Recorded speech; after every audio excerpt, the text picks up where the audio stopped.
Okay, this is Mike Messier. It's the where I'm at, East Coast American, about 10:15 in the morning, Saturday, January 6th. And so I guess this is actually the night, not yesterday, that this Chris Jericho match with Kenny Omega from Wrestle Kingdom 12 will be broadcast in the United States on whatever channel. I guess it's Access TV, I think, or I believe it's Access TV. If it's FS1 or whatever, I'm mixed up. But this is the first thing I'm even talking about this morning. I stayed up all night, and for various reasons. But basically, to get to the point, this is the video where I put over Chris Jericho. Not that he needs me to put him over. Not that he gives a flying fuck what I have to say, some fan that he's never met. But I would say, why would I take the time to do this? Just because what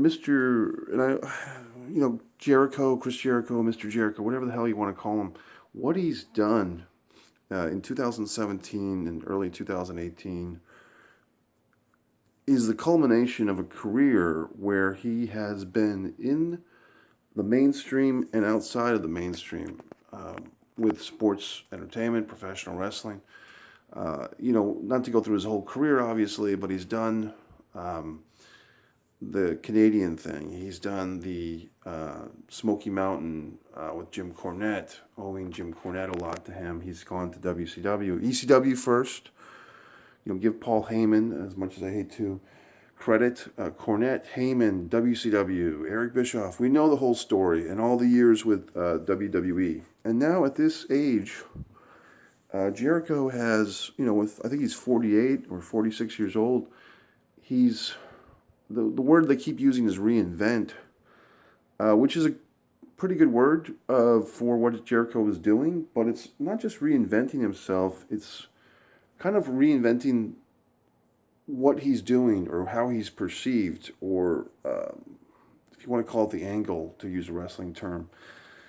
But to me, it's very inspiring.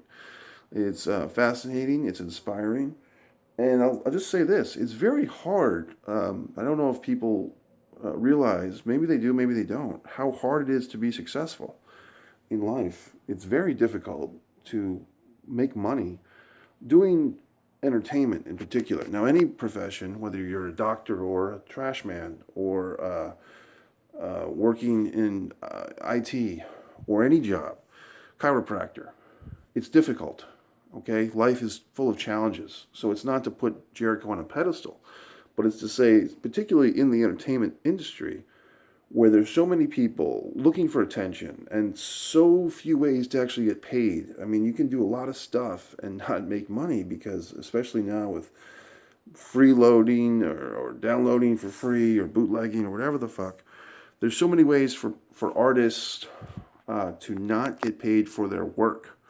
That with Jericho seizing an opportunity at the age of, I guess he's 46 or 48, to really do something unique and special. Now, look, I thought it would be a good match. I didn't think it'd be that good, okay? And I think a lot of people are you can judge Jericho, and we'll just talk about Jericho. I'm not going to really, give props and credit to Kenny Omega for his involvement in New Japan Pro Wrestling, but this is really about Jericho. It's very difficult to make a living. It's very difficult in entertainment especially. It's very difficult to have a match of that caliber at age 25, at age 35. And Jericho at age whatever, 46 or 48, has gone out there. If you want to give credit to DDP Yoga, if he does that, his friend Diamond Dallas Page, or just his own training. But I'm sure, the injuries that Jericho, I don't know if he sustained injuries in that match. I have a feeling he probably is sore, at least. But to give it your all like that in a physical, brutal contest with, not to go into the whole match, but just a lot of brutality in that match. You have to say that Jericho really delivered here. You can't just say it's a good match and that's it. You really have to give him credit for this whole thing. Now, when this whole Alpha Omega, Jericho Omega thing started, I was excited at first, but I initially said, hey, I'm not the biggest Chris Jericho fan. He's not in my top 20, or maybe he's in my top 20, but not my elite, Brian Pillman, Ric Flair Road Warriors, Sting, all-time favorites. But now I'm starting to think that he is, because I think what Jericho did in this match and this whole angle, and if he continues with New Japan, even better for him, is he's surpassed in a lot of ways The Rock, The Undertaker, Steve Austin, and Triple H, and Mick Foley, his peers. Whatever iconic, Mount Rushmore of Attitude Era Wrestling, or WWE Attitude, or even, no offense, but I mean, I hate to even bring those guys up, but say his, Radicals, slash whatever the fuck you want to call those guys, that pack of, guys that he ran with that went from ECW to WCW to WWE. I don't even want to mention them right now, because it's not about guys from the past. It's about Chris Jericho in the present. I hate to fawn over the guy, but very few times in life is there anything to be excited about, or to be, proud of someone else's achievements, or excited for someone to be proud of for someone I can't speak. It's so fucking early. I haven't had water yet. But to say what someone else has done is somehow impressive or inspiring, for me to go out on a limb and say that is very unique for me to do that, because I've been around the block. I'm not terribly impressed by much anymore. So, if people were wondering, why does this match matter? It's not just another big main event. It's not just another cool, once-in-a-lifetime angle. It was, to me watching it, the match itself felt like an ECW match. A friend of mine and I were saying that. It felt like a 1995 kind of Rob Van Dam, Jerry Lynn sort of type of thing, with a little more brutality. But the hype, the hyperbole, the seriousness of which they ran those interview segments, I guess choosing not to do a certain press conference the day before the match, all those things lent it a credibility. I mean, we all know that it's, predetermined, whatever you want to call it, but they committed to it, okay? So it wasn't wrestlers, to mention our buddy Jim Cornette, it wasn't wrestlers. Jim Cornette hates things like hand grenade spots and wrestling, kids, like Kenny's done, or things like that, or dolls, or Joey Ryan dick spots, or whatever. It wasn't about that. It was about lending and rebuilding a credibility to this storyline, something you might see Steve Dr. Death Williams and Stan Hansen do. Also, funny, I don't know if anyone else has pointed this out, but 2 Canadians fighting for the United States title in Japan. I don't know if anyone else has. I'm sure. I don't know. I haven't seen people really mention it. That's probably the biggest punchline of this thing. The United States Championship in Japan. 2 Canadians from Winnipeg are fighting for it. So that, to me, is hilarious. So what else? Look, as far as cruises and Fozzy, I'm not going to hop on a boat and listen to Fozzy. I don't care. I don't like boats, and I just don't trust people that much to hop on a boat with a bunch of people. But I wish him well on that. But just to say that, to make money in entertainment, to make money in professional wrestling, to provide something new somehow. As far as Jericho's books are concerned, look, I don't own any of them. I flipped through them at the bookstore. The most recent book I'm trying to read, but to be honest, it's not my favorite, because it's a lot of name dropping on Jericho's part. Oh, my famous friend Gene Simmons does this. The book, the new Jericho book, just to put a little salt in this ocean of good tides, is not particularly in-depthful. I mean, you could listen to Tony Robbins, you could listen to Wayne Dyer and get a lot of the same stuff. But I would say that, hey, if he's writing a book and people are getting something out of it, good for him. It's not a bad book. It's just not, it's just something that seems a little, bubblegummy, okay? It's not as good as his other books from what I've read of it. But as far as, like I talked about in the other video, the dedication, I kind of wish that he didn't dedicate that match, but that's his business. That's his priority. And if he had to tap into that mindset of, hey, this is 1997 WCW or 1995 ECW, or this is 1996 in Japan or 94. If he had to tap into that and he wanted to make that dedication, so be it. It doesn't terribly offend me. I think it was a little unnecessary, but it's his deal. You know, it's his thing, and that's, I just got to respect that because that's his thing. But I think that, I think that this match puts Chris Jericho, surpasses, because Steve Austin, no offense, but Steve Austin would never have done this. The Rock, I don't think The Rock would have done something like this. Well, he didn't, okay, outside Vince's mighty grip. I mean, how many years was The Rock not with WWE? I think from, whatever the fuck to whatever the fuck. WrestleMania 20 to WrestleMania 26, 27 era.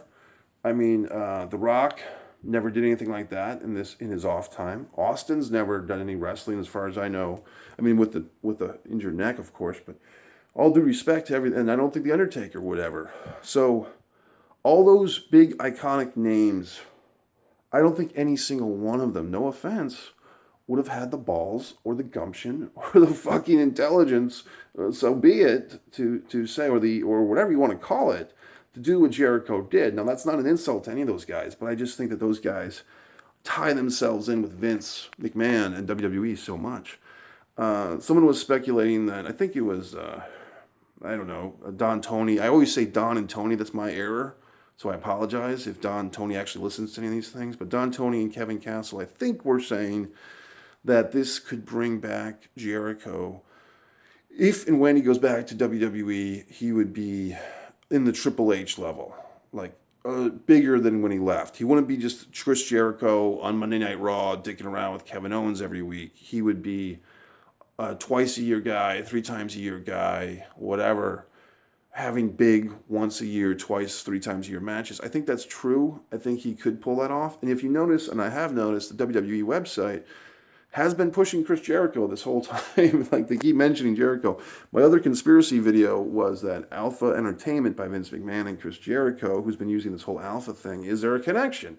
Chris Jericho Alpha, Vince McMahon Alpha Entertainment. I don't know if there's a connection, but it's a speculation. So I wouldn't be terribly shocked and surprised or dismayed or whatever the fuck if this ended up being a Vince McMahon had his dick in the ass of this whole thing. So anyway, this is Mike Messier. This is the video where, for 12 minutes and 8 seconds, I've discussed how great Chris Jericho is. Like I said, it's not, I wasn't thinking about, as a longtime wrestling fan, I wasn't thinking about Chris Jericho or New Japan Pro Wrestling or Kenny Omega or any of this stuff until, like 6 or 8 weeks ago, whenever this promotion started, meaning this match. I will claim guilt. I am one of those fans who's dismayed with WWE, but doesn't watch New Japan for the flippy floppy or for these opening 6-man tag matches with, the Bullet Club B team. Like a lot of things in wrestling now just aren't satisfying to me, and then that's why, to give some credit or notion, I'm watching, should I even bring this up? But I'm watching things like this. I believe the guy's name is Barry. You can find that somehow. That's, to me, the real wrestling right now, is stuff from Crockett era, okay? So, anyway, I'm going to wrap this up, but once again, if Chris Jericho happens to see this, or if he doesn't, the people that have watched this video, that have hung with me, probably feel somewhat curious or somewhat interested about this angle and what it means, if anything, for wrestling, or just appreciate it the way I do, or if they didn't, or they just clicked on this fucking thing out of curiosity. Why is this guy talking with this other guy? It's just because as a wrestling fan, it's very hard to get excited about anything these days. As a entertainment fan, film, cinema, as someone who does some of this stuff myself as a screenwriter, it's hard for me to kind of devote or give credit to anybody doing things that are more successful than I am. First of all, just a male ego thing, I guess. But when you see someone who pulls it off and does something, in my opinion, the right way, an exciting way, a new way, then you fucking tip your fucking hat. Then once in a while, it's okay to actually smile about something outside your own goddamn life and say, those motherfuckers nailed this thing.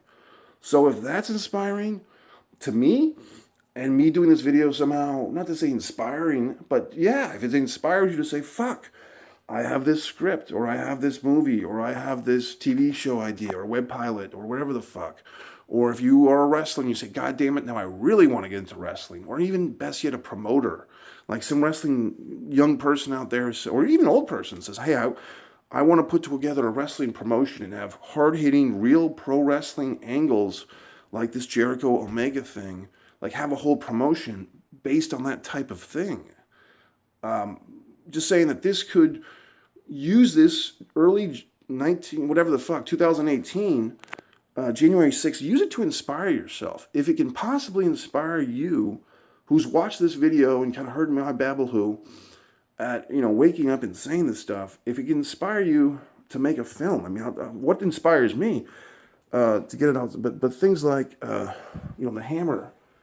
Hammer group, Hammer horror films. And it was, what the hell does that have to do with wrestling? And not much, but that's a group that if you looked into the Hammer horror film people and said these guys and women in that group, the actors, the actresses, the marketers of that group from London, from England, who made horror films in the 60s in Britain, the way that they did their marketing, their in-house marketing, was fascinating. Probably more fascinating than their films. And their films, some of them are very good and hold up. So Hammer, I mean, if you find something in this video to somehow make you say, fuck, I'm going to do something with my goddamn life, maybe this video is good.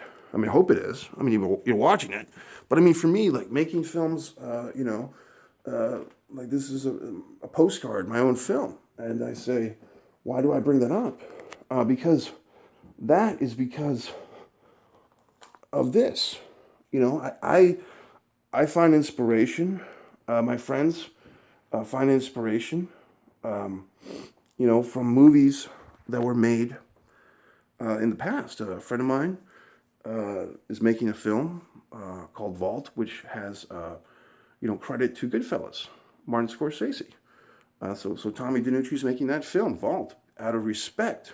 Not to say that he's copying or anything, but I'm sure that Martin Scorsese's career inspired him. David Gear, a friend of mine from Connecticut, making films. He's got a new film coming out, Blood Circus, with martial arts that I'm sure was inspired by things like Pit Fighter, Jean-Claude Van Damme. I have friends, in music.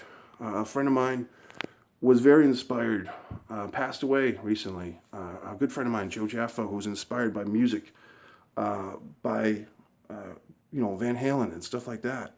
So wherever you can find in this fucked up world of negativity and politics and bullshit and possible nuclear war, all these things that are floating around and fucking with our heads, and internet and living for likes, all this bullshit. If you can find some goddamn inspiration, whether it's from a fucking wrestling angle or some guy talking about a wrestling angle, then find that. And, you don't have to be, sitting there reading Tony Robbins all fucking day to care about things. You don't. I mean, but I would say if you do have an interest in what I am talking about, I'll just lend you with some books that I'm reading. And if you like books, I'd say this. Lawrence G. Bolt, How to Be, Do, or Have Anything. Okay? Why would I show that to you? I can't go into it. It's just too long. But trust me, if you need a book, if you need something to read, beyond, internet reports of wrestling matches, get this book. If you are in the film industry or want to be, this is a great book, Movie Maker's Masterclass. I like it, Laurent Terrard. And just a couple other things, and then I'm going to wrap it up. But Conquering Hollywood it's decent, it's good, it's got some good advice. And, for what I'm reading, for what I'm into right now is, fantasy film. I'm just showing you these things because I know a lot of people like myself, we all spend time on the internet a lot and watching videos and clicking around. But I find for me that I have to balance that with reading books and watching movies and stuff. I can't be on the computer all the time. So sometimes people get upset that I'm not clicking or watching some fucking thing. But I'm on the computer enough. You're on the computer enough. Follow the lead of people that have done things They've made their time happen. They've made their work happen. In this instance, I'm talking about Chris Jericho. I could talk about Hammer horror films. Whatever it is that fucking entertains you, see if you can put that into your system and put it out. Push it back out there. The creativity, the excitement of life. Give the world your fucking bent. Your world, if you're in Minnesota or Japan or Canada, wherever the fuck you are, you've got a story to tell. So now is your time to tell it. Because the world is moving fast. People die every day with unreached goals and unrealized visions. Do not be among the dead with regret. This is Mike Messier. Live your life. Learn from this.